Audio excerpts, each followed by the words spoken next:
신명기 21장 1절에서 14절 말씀입니다.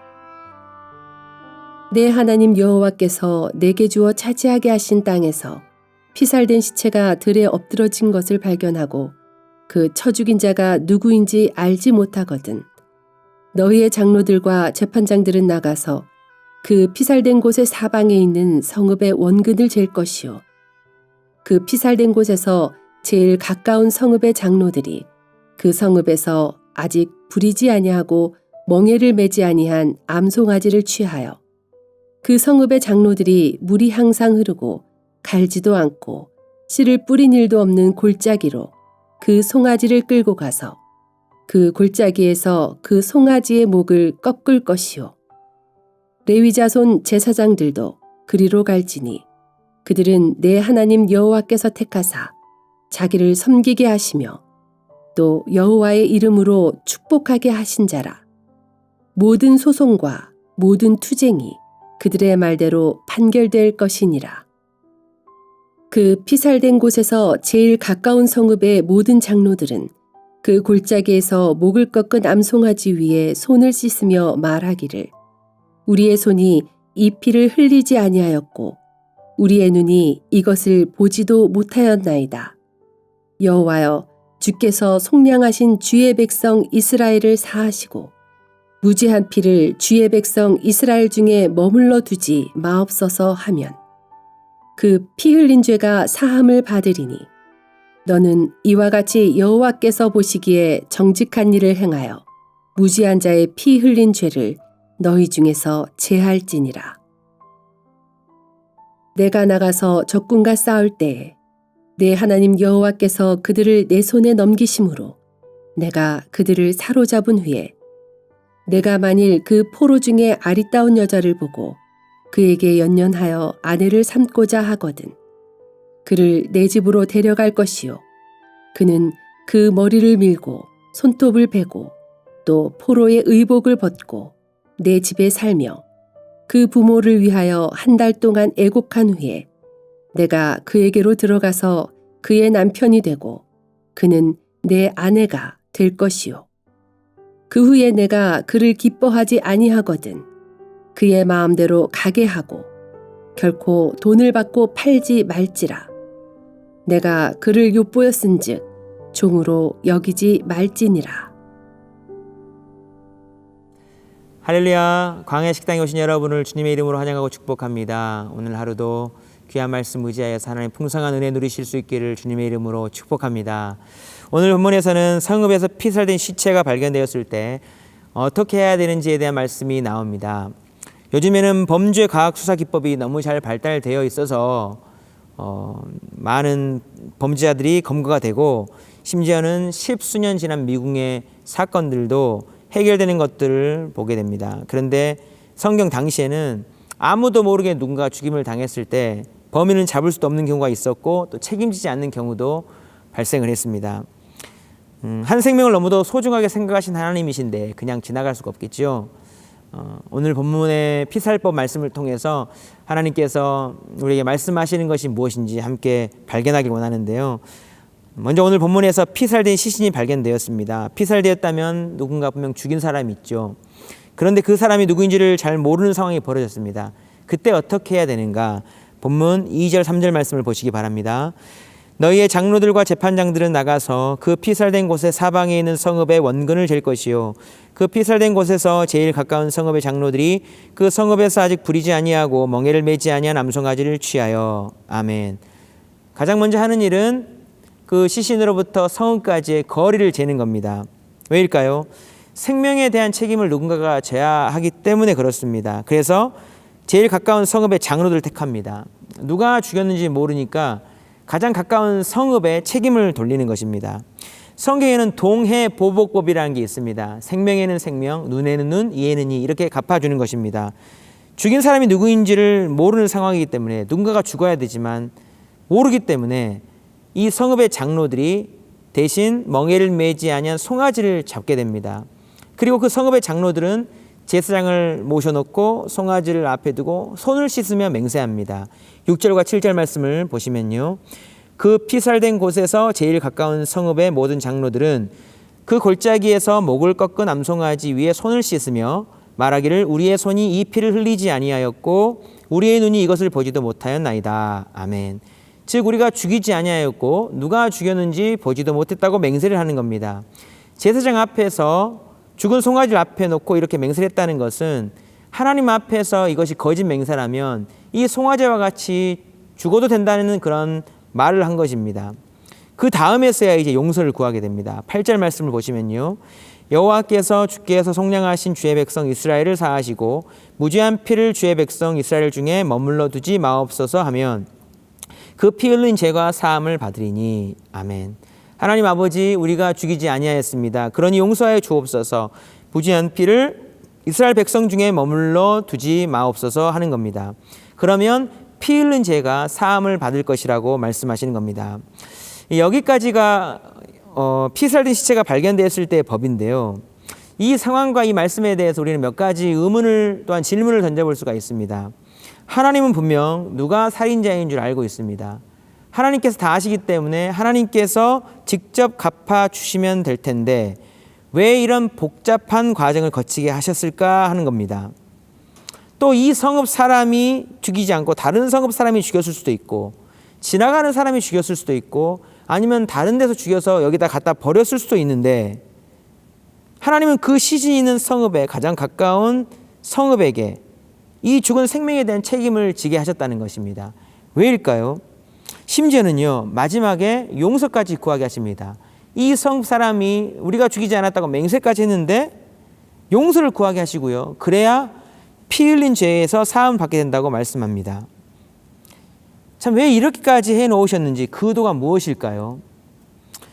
하나님의 뜻을 세 가지 정도로 함께 나눠볼 수 있겠습니다. 첫 번째는요. 하나님께서 이들에게 생명이 얼마나 중요하게 하나님께 생각하시는지를 가르쳐주고 싶으셨던 겁니다. 사랑하는 여러분, 하나님은 분명 누가 죽였는지를 알고 계십니다.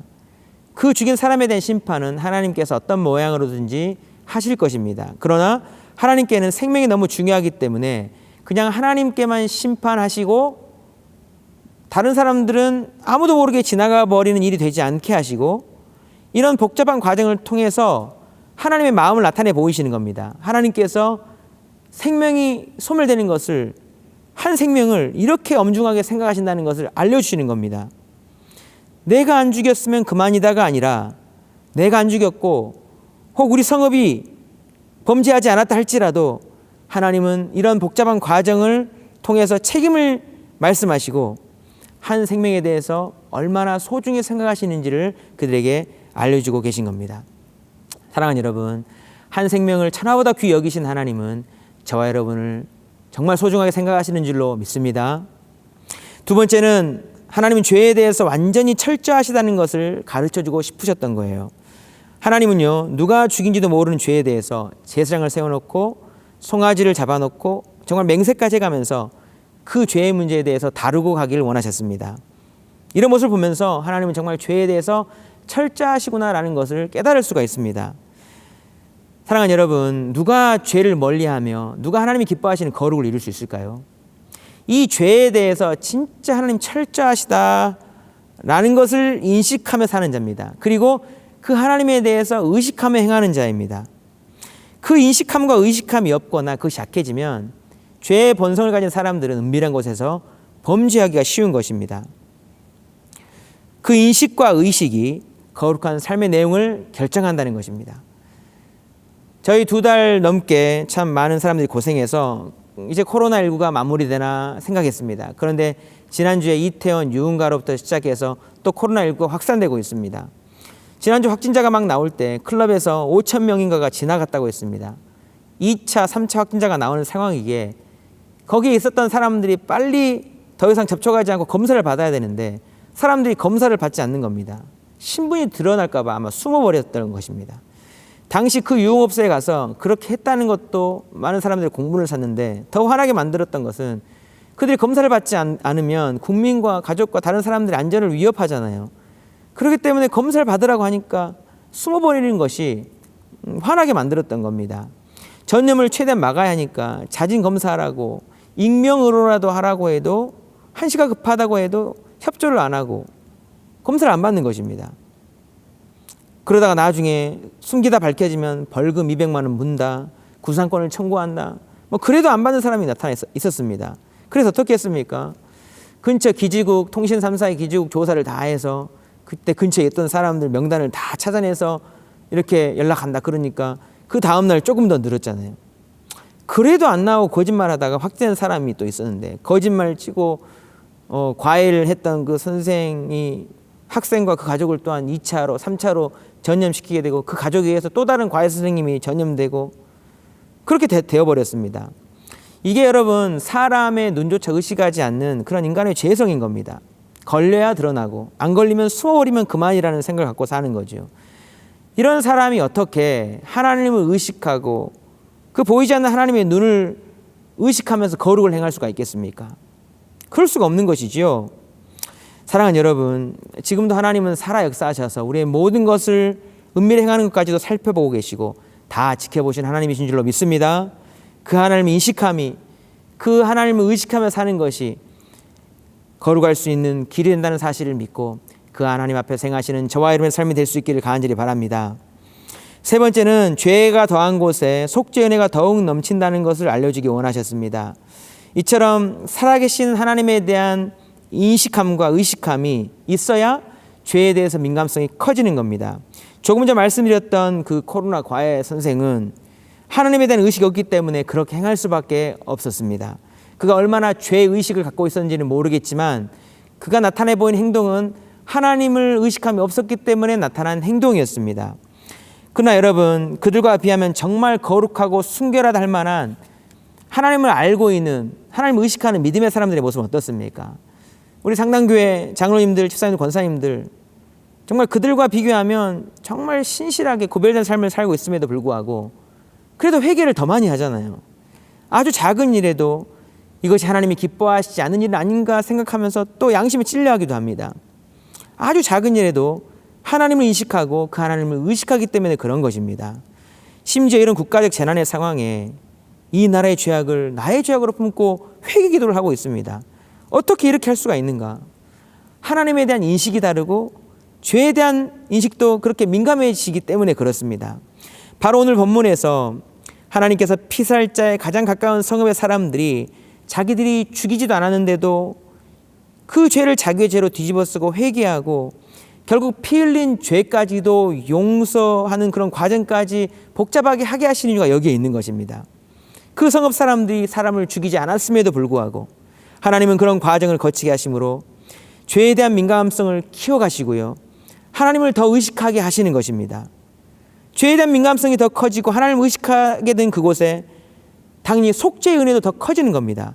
작은 죄라도 더 민감하게 생각하기 때문에 거기에 덮여지는 용서의 은혜와 하나님의 긍휼하심 은총이 더 커진다는 겁니다.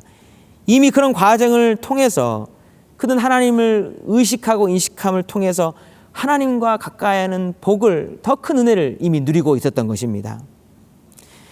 이런 경험이 있는 자는 죄를 범할 수가 없게 되는 겁니다. 더욱 거룩하게 살 수가 있게 되는 겁니다.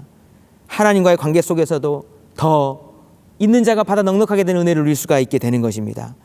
어떤 사람은요, 죄와 더러운 오물 속에 살면서도 그것이 죄인지도 모르면서 그렇게 살고 있지만 이런 영적 민감성 있는 하나님을 의식하는 사람들은 작은 죄라도 민감하게 반응하면서 더욱더 하나님과 가까이 하는 그런 은혜를 누릴 수 있게 된다는 겁니다. 하나님 바로 이 과정을 통해서 이런 은혜를 누릴 수 있도록 누리길 원하셔서 그렇게 하셨던 것입니다. 사랑하는 여러분, 한 생명을 천하보다 소중히 여기시는 하나님은 예수님의 목숨과 맞받고 나를 살리실 만큼 나의 생명도 그렇게 소중히 여기신다는 사실을 믿으실 수 있기를 간절히 바랍니다. 죄에 대해서 철저하게 다루시는 그 하나님을 인식하고 날마다 그 하나님을 의식하며 사심으로 하나님을 더욱 가까이 하시고 죄를 멀리함으로 하나님이 기뻐하시는 거룩의 삶을 이루는 복된 하나님의 삶이 될 수 있기를 주님의 이름으로 축복합니다. 기도하시겠습니다. 사랑의 하나님 아버지, 오늘 말씀을 통해서 한 생명을 천하보다 귀히 여기시는 하나님 아버지의 마음을 보게 됩니다. 우리도 그 마음 닮아 나의 생명과 남의 생명까지도 귀히 여기며 생명 살리는 삶 살 수 있도록 축복하여 주시옵소서. 우리의 영혼을 죽이는 죄에 대해서는 너무도 철저하신 하나님을 매 순간 의식하며 그 하나님 앞에서 살아감으로 더욱 거룩한 삶, 하나님과의 좋은 관계 안에서 충만한 은혜 누리는 삶 살아가도록 은혜 베풀어 주시옵소서. 감사드리며 예수님의 이름으로 기도드리옵나이다. 아멘.